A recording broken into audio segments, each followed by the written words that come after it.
Bonjour les codeurs.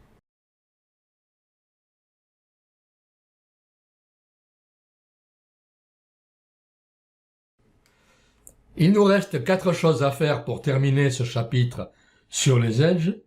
D'abord, nous allons traiter les couleurs. Ensuite, comment faire un court-circuit, passer de cette configuration à celle-ci. Ensuite, comment défaire un court-circuit, c'est l'opération inverse. Et enfin, comment croiser des edges par simple sélection et en appuyant sur la touche Tab du clavier. Mais avant de commencer, nous allons faire un petit peu de refactoring en copiant-collant les 3 codes qui sont ici, à savoir Save Edge et Get GREdge dans le contrôleur scène.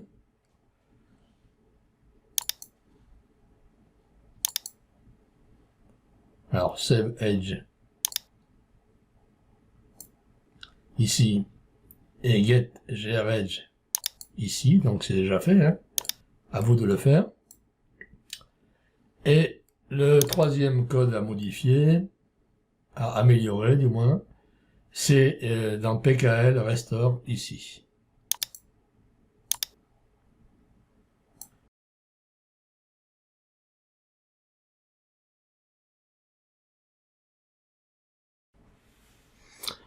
Avant de commencer les couleurs, quelques explications. Voici un projet déjà avancé sur lequel les couleurs sont codées et on remarque bien sûr que les edges sont en couleur mais également les sockets de départ et les sockets d'arrivée.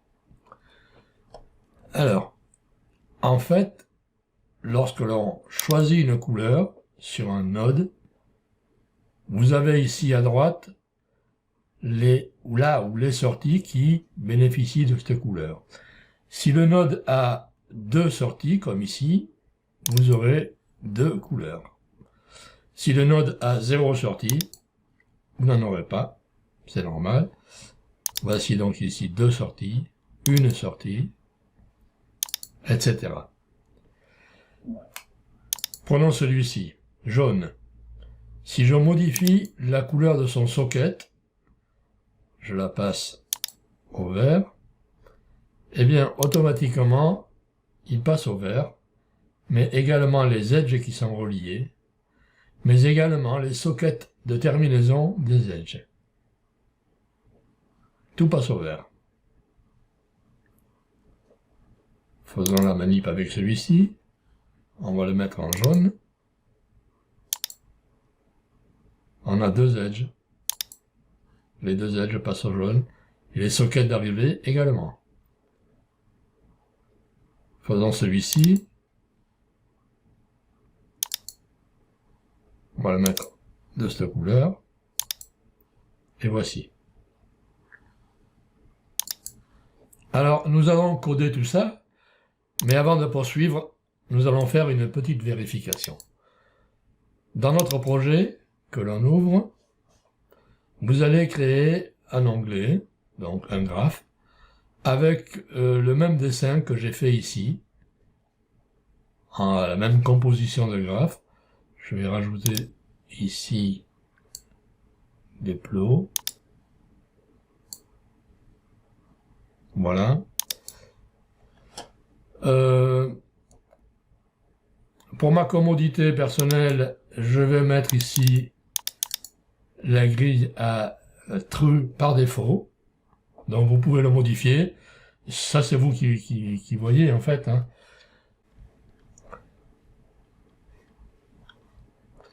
Et la vérification consiste à vérifier qu'il n'y a aucune couleur codée dans chacun des types de nodes qui sont ici. Donc ici à droite, vous voyez, il n'y a aucune couleur. Là non plus. Ah, là il y en a une. Il faudra la retirer. Donc là il n'y en a pas. Là non plus. Là non plus. Là non plus. Là non plus. Là non plus. Là non plus. Et là non plus. En fait c'est une vérification. D'ailleurs ici on peut renommer cet onglet vérification. Donc dans mon cas, il n'y a qu'un type de node, c'est Signon, qui présente cette couleur. De votre côté, évidemment, ce sera différent selon votre code. Pour ma part, donc Signon, on va le prendre et on va le corriger. Voilà, donc je ferme, je cherche Signon.py, ici, et effectivement l'erreur est là, enfin l'erreur.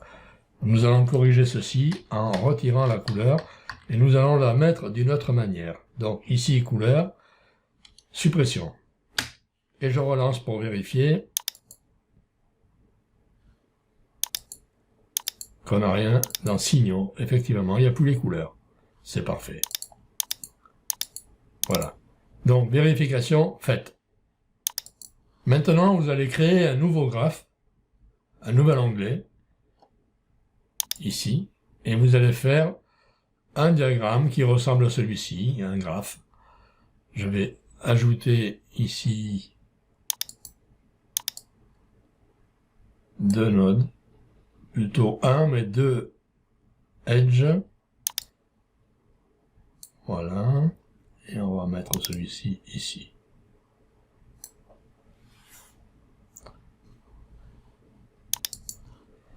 L'onglet sera renommé couleur. Voilà.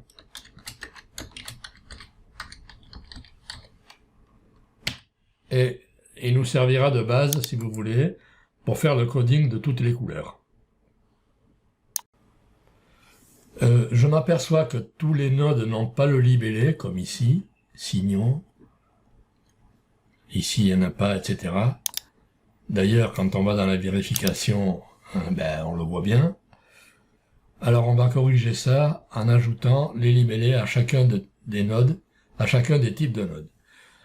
Bon, alors, je vais prendre celui de Signon comme modèle dans son init, copier, et dans le RSI, par exemple, je vais faire un coller RSI. Je lance. Voilà, le RSI, il apparaît.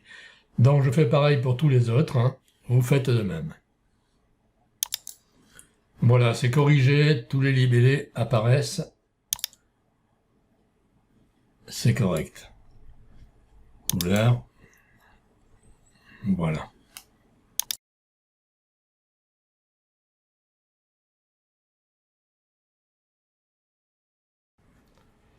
Au lieu de coder les couleurs dans chacun des types de nodes, on va les coder de façon automatique dans la classe mère, c'est-à-dire dans CTRL node, au niveau CTRL node, au niveau de getDefault, qui pour l'instant ne traite que le titre du node. On va ajouter ici du code pour les couleurs. Donc copier-coller,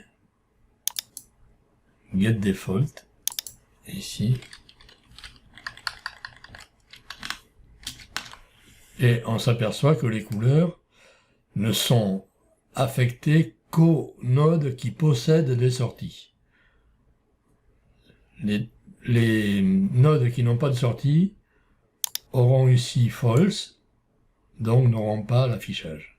Ici, on a besoin du default color, donc on va le mettre dans l'init, dans le groupe socket. Donc copier-coller.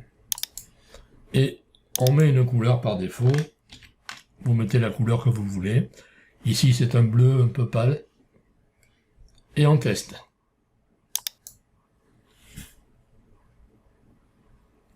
Si je sélectionne un node, on va aller dans la vérification. Une sortie, une couleur. Ici, 2 sorties, 2 couleurs. Et le nom des sorties est repris ici. Voilà. Ici, 2 sorties, 2 couleurs. Ici, aucune sortie, aucune couleur.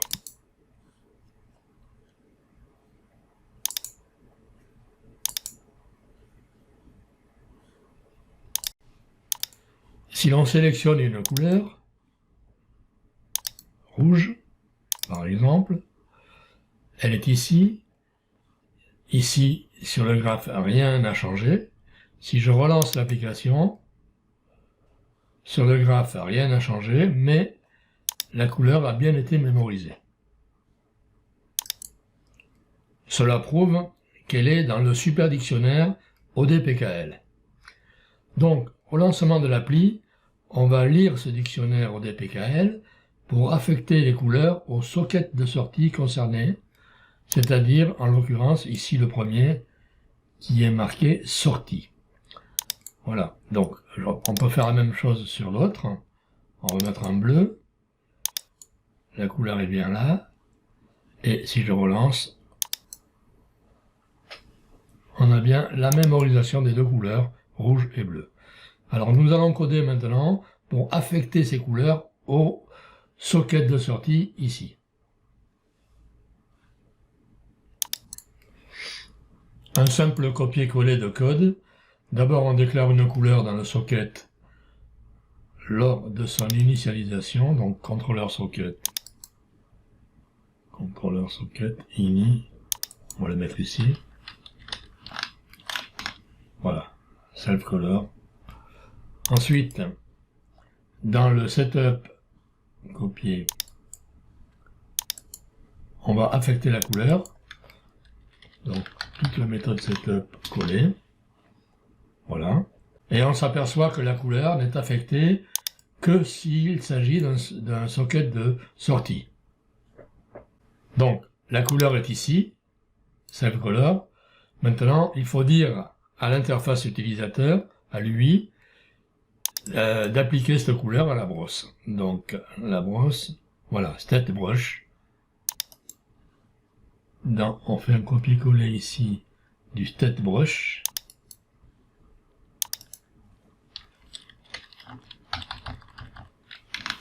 Coller. Et on lance l'application. Voilà. Qu'est-ce qu'on voit? On voit bien que les deux sockets ont pris la couleur ici de l'ODPKL. On va faire une expérience sur histo. On va le mettre en jaune. Rien n'apparaît, mais quand on relance l'application,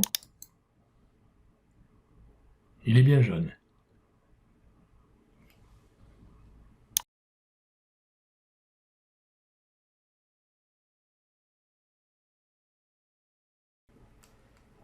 Pour affecter la couleur à l'edge, il suffit de modifier son code lors de l'instanciation, c'est-à-dire dans la méthode init et dans son setup. Dans l'init, on va déclarer une couleur déjà. Voici, copier. C'est une couleur par défaut que vous pouvez changer, évidemment. Et le setup, ici, setup, va donc affecter la couleur à condition que ce ne soit pas un edge en cours de construction, c'est-à-dire un mi-edge. Il faut que l'edge soit complet, c'est-à-dire que le socket d'arrivée est vraiment un socket, et non pas un point. Donc ici, on voit bien qu'on affecte la couleur, mais on affecte également la couleur à son socket d'arrivée ici. Donc cette ligne, si vous voulez, on va la commenter là, provisoirement. Et pour que cette couleur ici soit prise en compte, il va falloir modifier ici l'interface utilisateur de l'edge au niveau du crayon, c'est-à-dire ici state pane. En fait, il n'y a que cette valeur ici qui est modifiée. On va faire un copier-coller depuis le code, state pane, copier,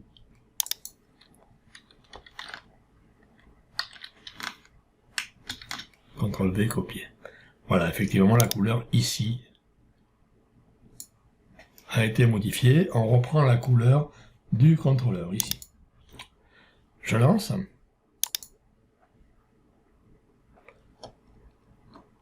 Alors, qu'est-ce qu'on voit? Par exemple, pour le rouge.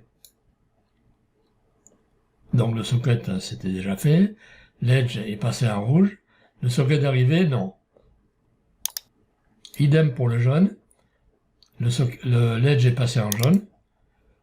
Le socket d'arrivée, non. Donc je ferme. Et pour le socket d'arrivée, on va simplement décommenter cette ligne. Et je relance. Voilà, ça fonctionne. On a bien ici jaune, jaune, jaune.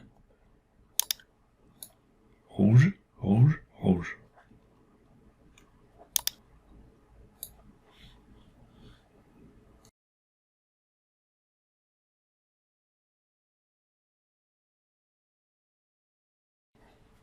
Ce que l'on voudrait maintenant, c'est une modification en live. C'est-à-dire que lorsque je change la couleur ici, on va mettre un vert, eh bien, qu'elle soit immédiatement répercutée dans le socket, dans tous les edges connectés, et dans les sockets d'arrivée.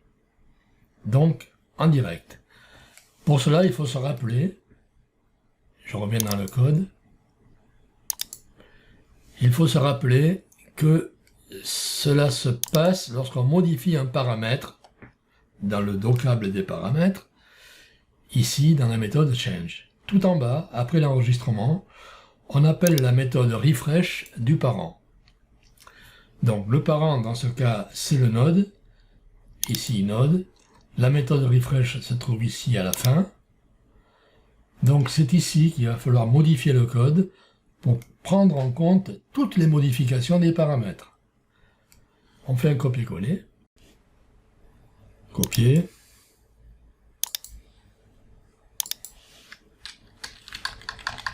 Coller. Et ici, on appelle la méthode setColor qui n'existe pas. On fait un copier-coller depuis le tuto. Et on la met juste au-dessus. Voici. Donc, cette méthode, vous devez la coder. Voilà. Et je vous conseille naturellement d'utiliser les TDD pour ça, qui sont dans un fichier à la fin du tuto. Donc, on y va. À la fin du tuto, on fait un copier de ce fichier qui n'est ni plus ni moins que test edge qui existe déjà.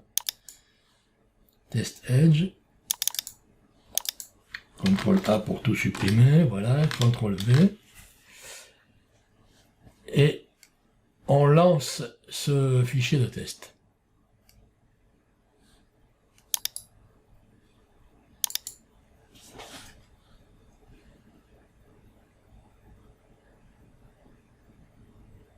Donc les 4 premiers tests, on les connaît déjà, et les 2 derniers sont les nouveaux.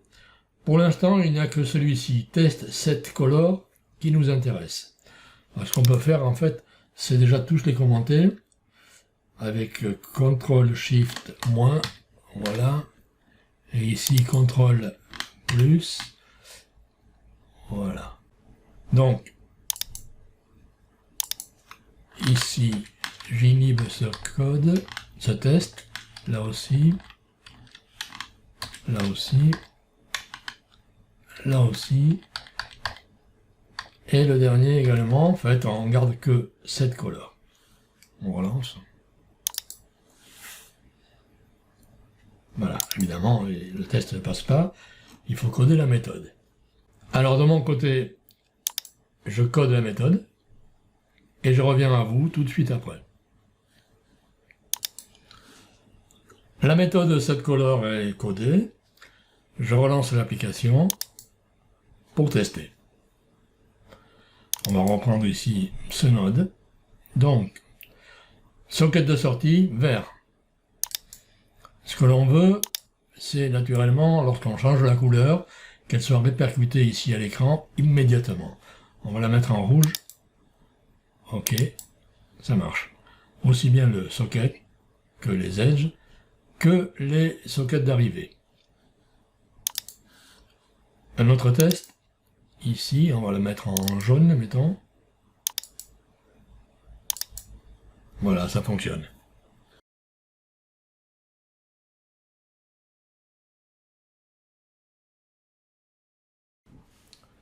Pour traiter les courts-circuits, nous allons créer un graphe. On va l'appeler court-circuit. Hein.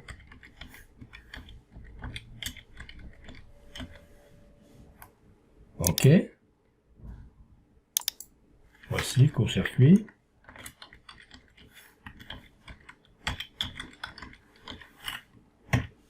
Et nous allons y mettre 3 nodes.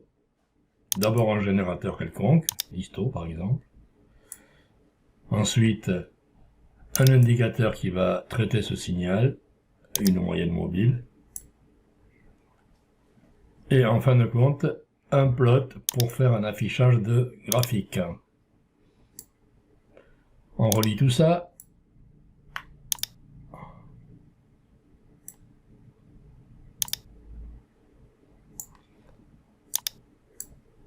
Voilà. Ce que l'on désire faire, c'est lorsqu'on prend le node du milieu, la moyenne, avec la souris, et que l'on le secoue comme ceci,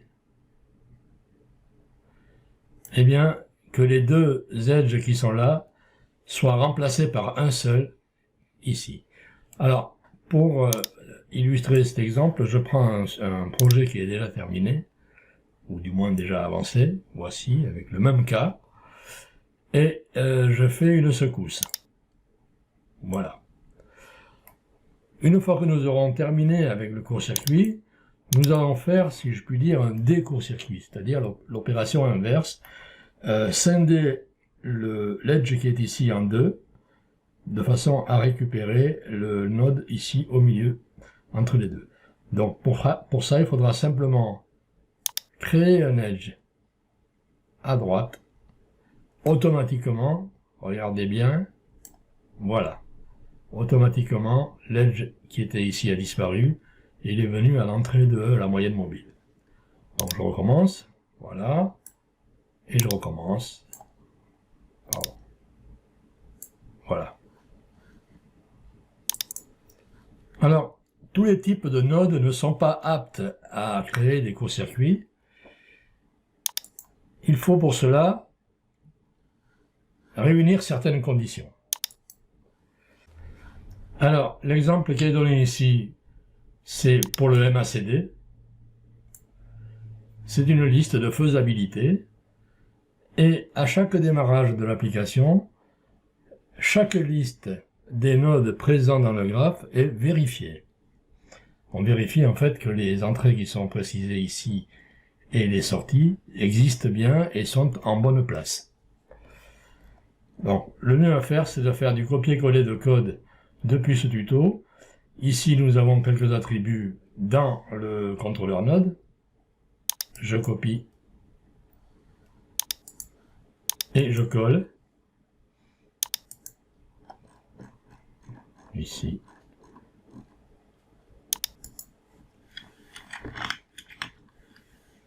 Dans l'init. Hein. Ensuite, pour chaque type de node, on va mettre sa liste de faisabilité. Alors, par exemple, dans les moyennes mobiles, ici, indicateur, moyenne mobile, ici, on va copier-coller depuis le tuto, ici, cette liste. Voilà. Et on va la mettre ici, juste avant l'appel du setup de la classe mère. Voilà. Cette liste n'a qu'un seul tuple, puisque la moyenne mobile n'a qu'une seule entrée et qu'une seule sortie. L'indice de l'entrée, c'est 0. L'indice de la sortie, c'est 0. Donc le court-circuit est faisable entre 0 et 0. Pour le MACD, ce sera la même chose. On a une liste ici. Donc copier MACD ici, juste avant l'appel du setup de la classe mère. Voilà. On a donc l'entrée 0 qui est court-circuitable, hein, si on peut dire, avec la sortie numéro 0. L'entrée 0, toujours la même, avec la sortie numéro 2. Attention, la sortie numéro 1 n'existe pas puisque c'est un séparateur. Voilà. De toute façon, ces valeurs seront vérifiées au démarrage de l'application et s'il y a une erreur, le programme s'arrête avec un message d'erreur. Alors, cette vérification est faite dans le contrôleur node, c'est-à-dire la classe mère de tous les types de nodes, dans le setup et tout à la fin du setup. D'ailleurs, on va faire un copier-coller de tout le setup. Ce sera plus simple. Voici, copier. Méthode setup. Et ici, on sélectionne toute la méthode. Coller. Voilà. Et on remarque bien sûr qu'en dernière ligne, il y a ce fameux contrôle. Donc, short circuit check. Méthode qui n'existe pas, qu'on va rajouter de suite. Donc, copier. La voici. On la met toujours dans le contrôleur node, évidemment. On va la mettre ici. Voilà. On vérifie.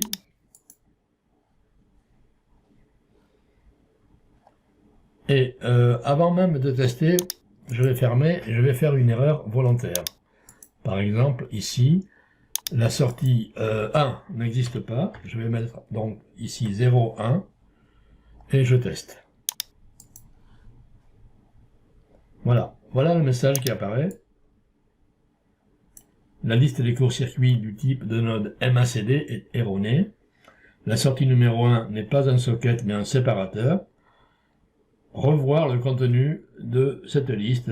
Bon, alors on va le refaire. 2. Et on va relancer. Normalement, l'erreur disparaît, évidemment. La faisabilité d'un court-circuit dépend de deux conditions.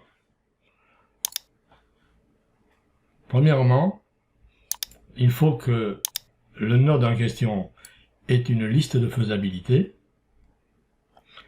Et deuxièmement, il faut que les edges ici existent, évidemment. Je prends ici un exemple. On a le MACD, ici au milieu, qui a une liste avec deux tubes. Entrée 0 avec la sortie 0. Et le deuxième, c'est entrée 0 avec la sortie 2. Donc ici, on a la faisabilité de deux courts-circuits. Si je supprime un edge, celui-ci,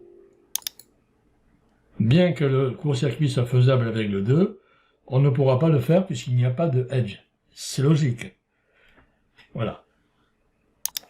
Donc, revenons à notre graphe de court-circuit ici. Et pour secouer un node, il faut d'abord appuyer sur le bouton gauche de la souris. Et tout en gardant le bouton appuyé, on secoue la souris, comme ceci. Par conséquent, tout commence au moment où l'on appuie sur le bouton. Cet instant-là est détecté par Mouse Press Event dans l'interface utilisateur Node. Donc, UI Node. Ici, il faut rajouter donc la méthode Mouse Press Event qui n'existe pas. On va faire un copier-coller depuis le tuto. Mouse Press Event, copier. On va la poser ici. Voilà. Et l'on voit que ici, on appelle cette méthode setShortable. C'est une méthode du contrôleur node qui n'existe pas. Donc, contrôleur node ici, on va faire un copier-coller setShortable. Copier, coller. On va la mettre juste après, là. Voici. On va également copier la méthode MouseMoveEvent. Copier. Dans l'UI Node, toujours. On va la mettre ici. Voilà. Donc, on a copié cette méthode mouse press event, c'est-à-dire lorsqu'on appuie sur le bouton gauche de la souris, sur le bouton de la souris. Donc, on appellera cette méthode short table, et ensuite, on crée ici une méthode appelée automatiquement lorsque la souris bouge, qui, elle, appellera cette méthode shake. Toujours pareil, elle n'existe pas, on va la mettre dans le contrôleur node. Shake.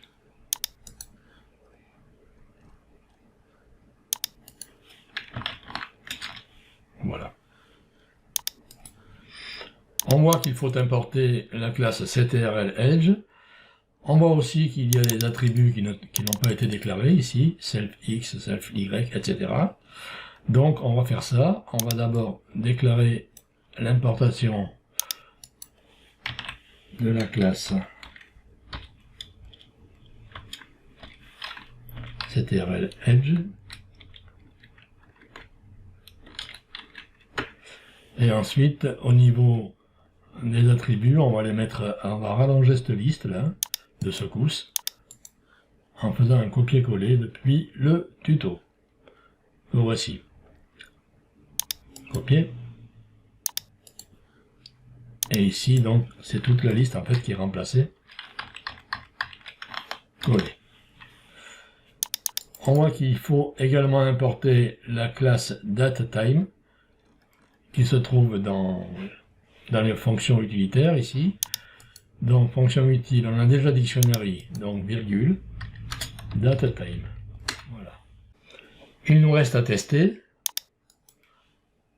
On prend le node avec la souris, on secoue, et ça fonctionne.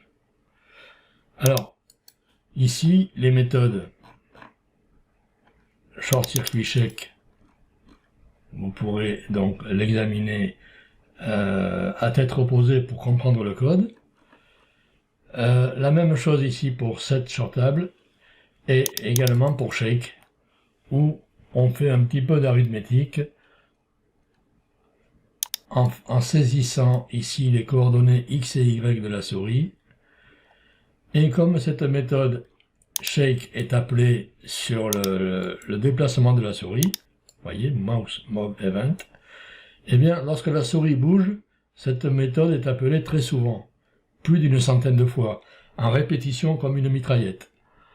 Donc, à chaque fois, c'est très rapide, mais à chaque fois, on récupère X et Y, et à la fin, ici, on les mémorise dans self X et self Y, ce qui nous permet, à chaque fois, de calculer la distance parcourue par la souris. Cette distance parcourue, le delta, ça sera dx, dy, qui sont également mémorisés à la fin. Et ensuite, cette distance multipliée par la distance précédente donne une valeur négative ou positive. Si la valeur est négative, cela signifie qu'on a changé de sens. Et à ce moment-là, il s'agit d'une secousse. Et les secousses ont un compteur ici, shake, K-shake.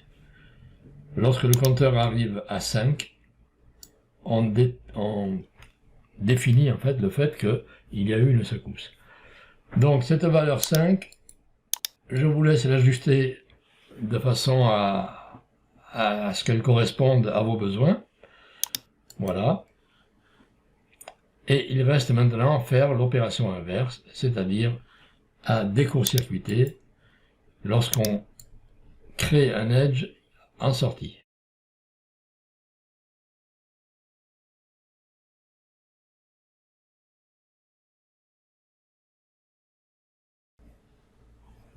L'explication a lieu dans le tuto, et l'instant où cela se produit est au moment où on termine la construction du mi-edge, c'est-à-dire lorsqu'on relâche le bouton de la souris.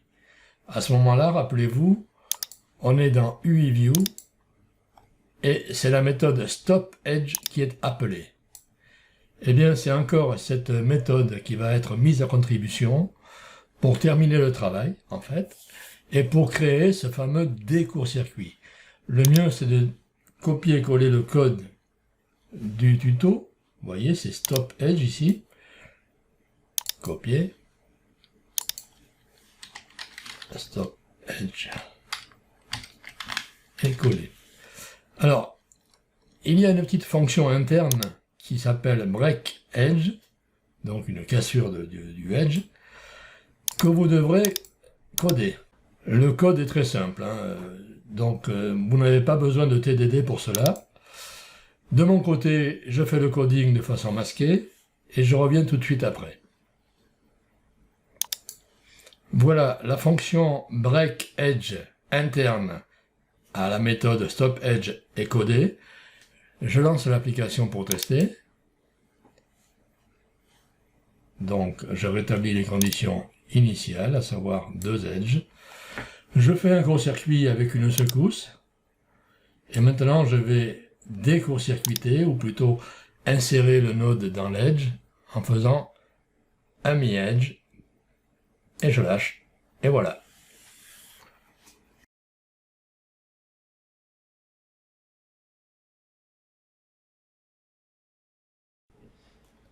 Enfin, pour terminer, nous allons traiter le croisement de 2 edges.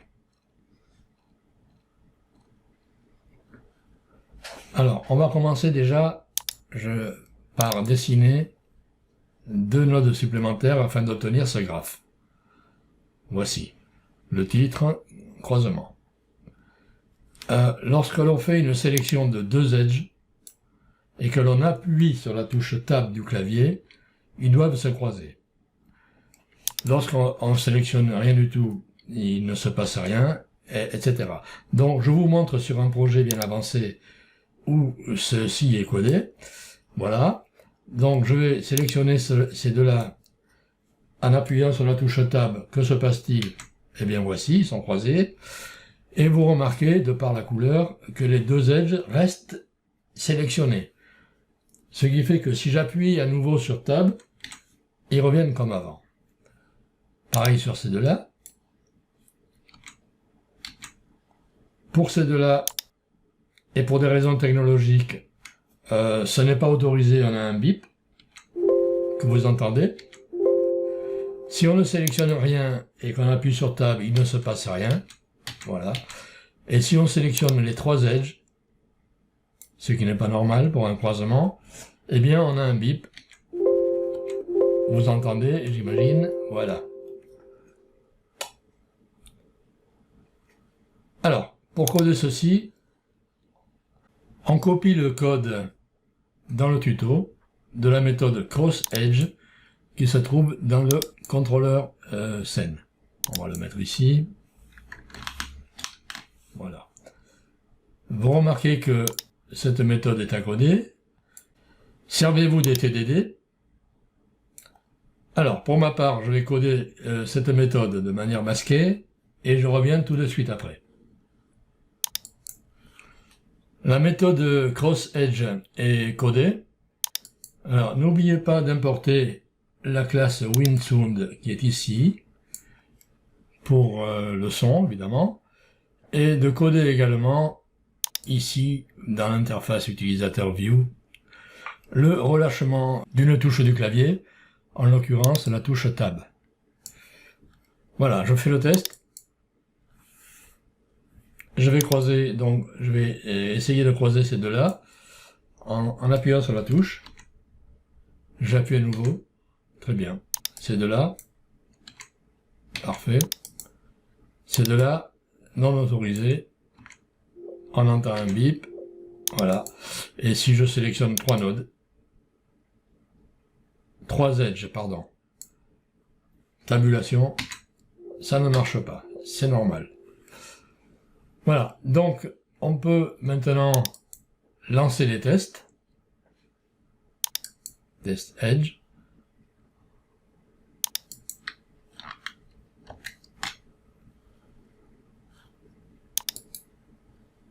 Run.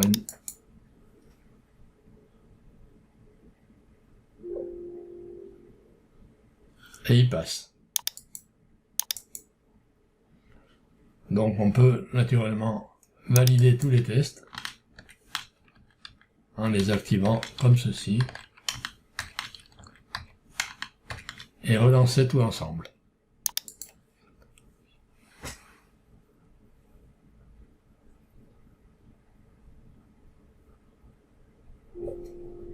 Voilà, c'est parfait. Tout passe. Je vous remercie de votre attention.